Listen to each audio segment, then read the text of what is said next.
Right, hello, my name is Gary Pocock and this is my week 1 reflection for the online physics modelling instruction course on electricity and magnetism. So I'm going to divide this reflection into 2 parts. In the first part I'm going to briefly reflect on the online session that we had last week, and then I'm going to talk about my journey in reading and writing a reflection paper on Sherwood and Chabet's surface charge model for current flow. Okay, online session.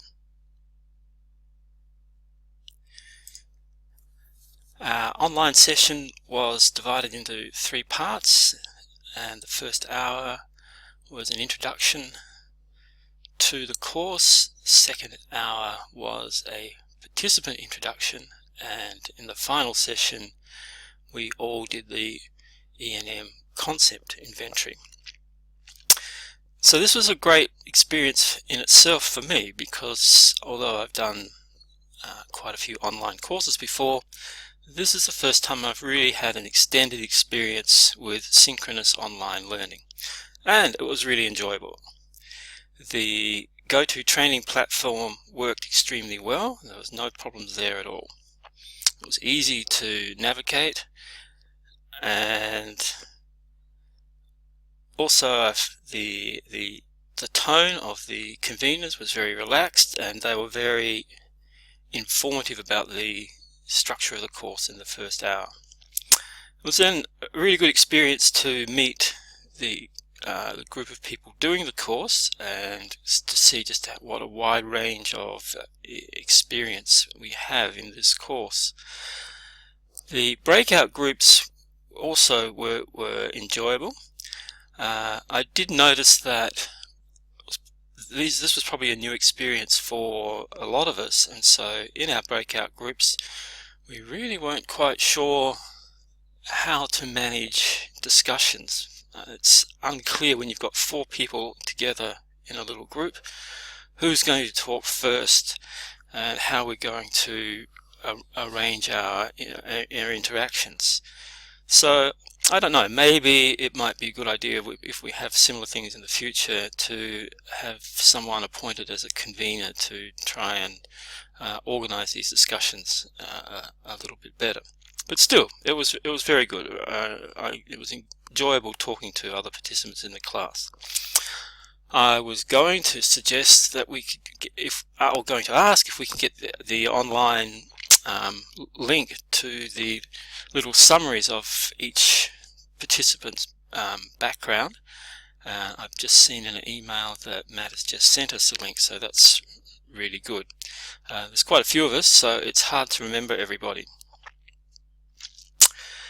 In the final hour we did the concept inventory test, and yeah, that was enjoyable as well. I'd never seen this test before, and the questions were very interesting. The interesting thing for me was the only questions I really had to pause and reflect on were the microscopic questions. So I guess that reflects a little bit of a gap in my background as far as learning electricity and magnetism goes. I've had more of the traditional training and not so much emphasis on the microscopic model of what's going on. So that was a bit of a nice little taste of things to come, I think.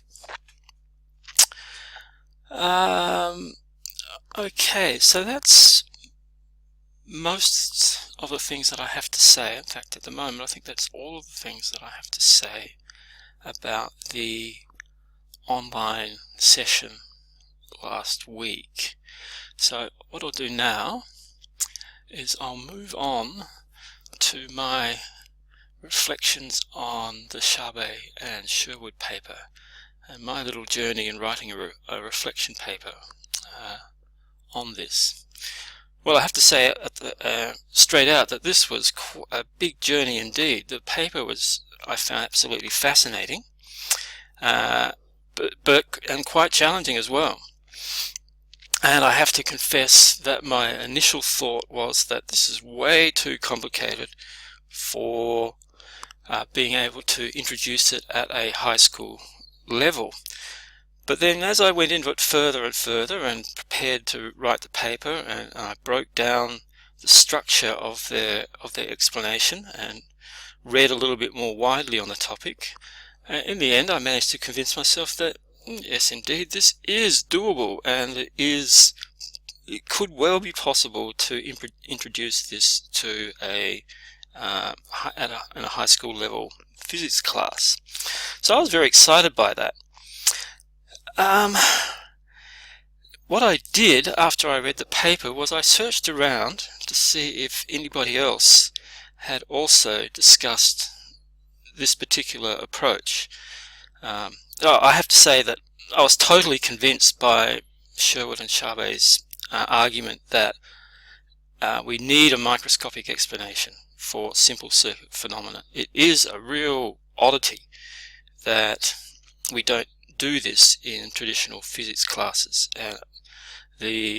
Consequently, the conceptual understanding of what's going on in circuits by the students is not nearly as good as it could be. But as I said, I was initially quite daunted by the complexity of the surface charge model, and spent a considerable amount of time struggling with it and thinking about how to structure the explanations in a way that's accessible to high school physics students. Okay, in my reading around, I discovered that Randall Knight also advocates this approach, and so that was really good to be able to read a second perspective on it. So Knight advocates the approach in his book 5 Easy Lessons, giving the same kinds of reasons that Sherwood and Chabet give for doing so. So then I went to his textbook and had a look at how he approached the task, and it was interesting. His explanations differ in some ways from those of Sherwood and Chabet, and I'm still puzzling over whether they're entirely compatible. I believe they are, but I've still got to reflect on that a little bit further. Interestingly though, just prior to Knight's discussion of the surface charge model, he uses the water analogy to explain current flow. So you've got this odd situation where he's resorted to the water analogy, and then on the very next page he switches to the surface charge model.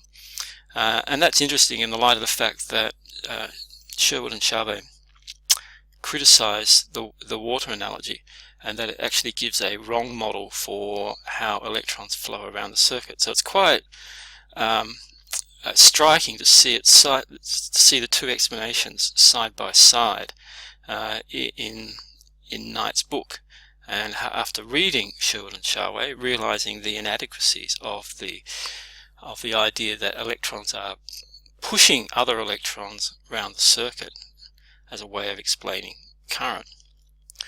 The other good thing I saw in Knight's textbook is he actually gives a quantitative example, which Sherwood and Chabet don't, not in the paper. And I've also looked at Sherwood and Chabet's textbook chapter 19 in their matter and interaction textbook, and off the top of my head I don't think they give a quantitative example either. So it was really good to see in Knight's example just emphasizing just how small the fields are, and how it's possible to generate a substantial current flow with quite small electric fields in the circuit. The other thing I found was a very interesting paper by a Sydney physics education researcher. I might bring it up because I'm trying to remember his name off the top of my head. Yes, here it is. I'm not sure what is coming up on the screen here. Okay, so this is the paper by Ian Sefton, and he also advocates using a microscopic model for explaining current flow in a circuit. And he's aware, and this paper was written in 2002, so he's aware of the Sherwood and Charbe textbook. But he actually takes it a step further than Sherwood and Charbe, because he argues that we should also be using this microscopic model to explain energy transfer in the circuit. And what he shows in this paper is that energy transfer does not occur via electrons, but in fact it's via the electromagnetic field that is generated by the flow of electrons in the circuit. And that to me was amazing, to think that traditional textbooks have for so long and continue to talk about the energy being transferred via the electrons, when in fact that is not the case. So I'm still absorbing that idea and thinking about how I can talk about that in my introductory physics classes as well. The other thing that I thought about while writing this paper was what you could do experimentally to demonstrate this.